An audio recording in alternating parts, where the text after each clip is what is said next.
welcome to my channel. I am Dory. I am a teacher of English, and today's video, it is not an IELTS video. It is actually a request video based on a question I received here on YouTube from one of my viewers. So I read the question. Could you please bring telephone conversation for us? Okay, obviously talking on the phone makes us much more nervous than talking face to face, because we cannot see the other person and how he reacts to what we say. We cannot read the lips, or we cannot see any body language. Also, we may not be able to hear clearly through the telephone. So first of all, when you're going to talk, when you know you're going to talk on the telephone in English, be prepared.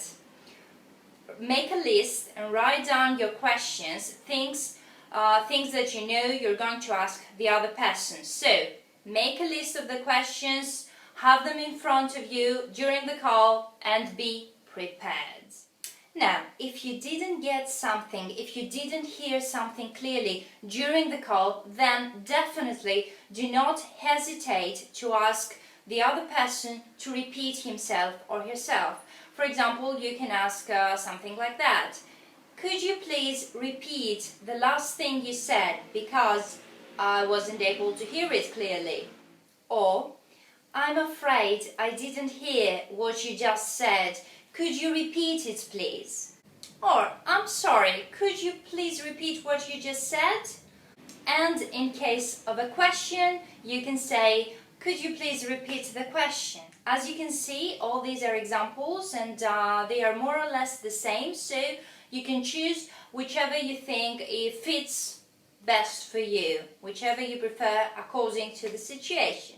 Now, if the person talks too fast, you can always ask them to speak in a polite manner, to speak a little bit more slowly. For example, you can say something like that. I'm sorry, my English is not very good. Could you please talk a little bit more slowly? That's it, just tell the truth. Everyone can understand that, and they may even start talking even more slowly than you actually need, so it's a win-win situation.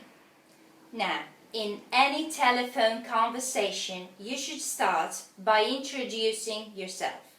So let's just say that your name is John Smith, for example, a very original English name, but by the way, let's pretend that someone answers your call.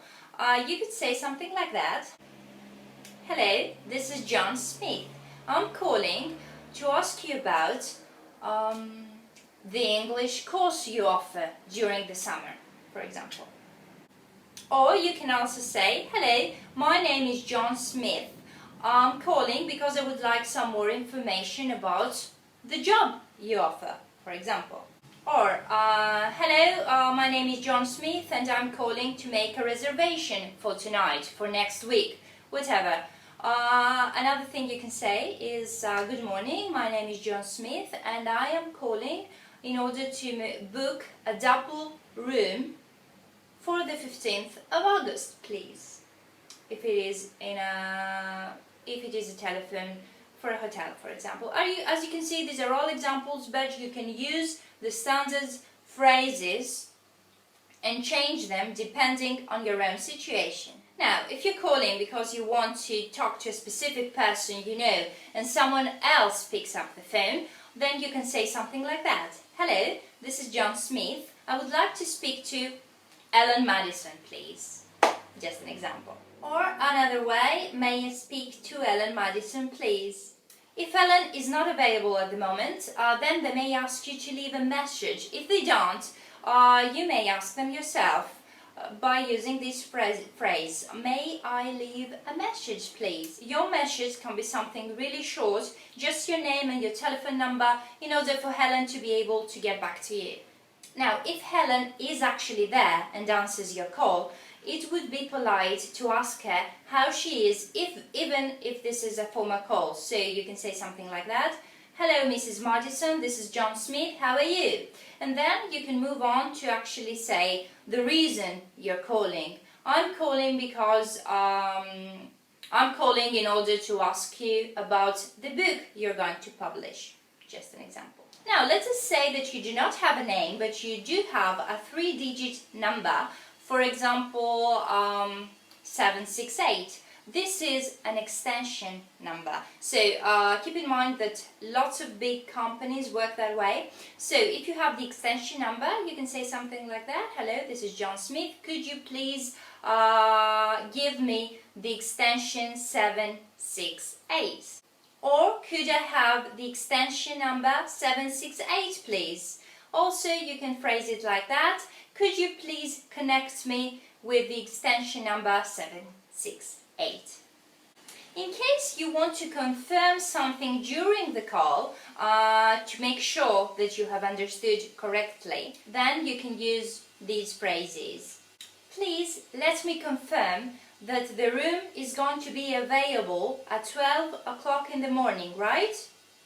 Just an example. Or you can phrase it like this. So let me see if I have understood this correctly. The class starts at 11 o'clock. Is that right? Okay, and you can change them, of course, according to your own specific situation. Now, always, always, always remember to be polite. Use please and thank you. English people use these phrases all the time. So, if you want to close the call, you can say something like that. Thank you very much for your time, goodbye. Or if you're going to actually see the person, you can say something like that. Well, thank you very much for your help. See you on Monday. Goodbye. Okay, that's it. I hope this helps you a little bit with telephone conversations. At least not to feel that much nervous anymore. Thank you very much for watching. You can ask me your questions and leave your comments here in the comments section, or you can follow me in Google+, Facebook and Twitter. I've added all 3 links down below in the description box. Okay, thank you very much for watching again, and take care. Bye-bye.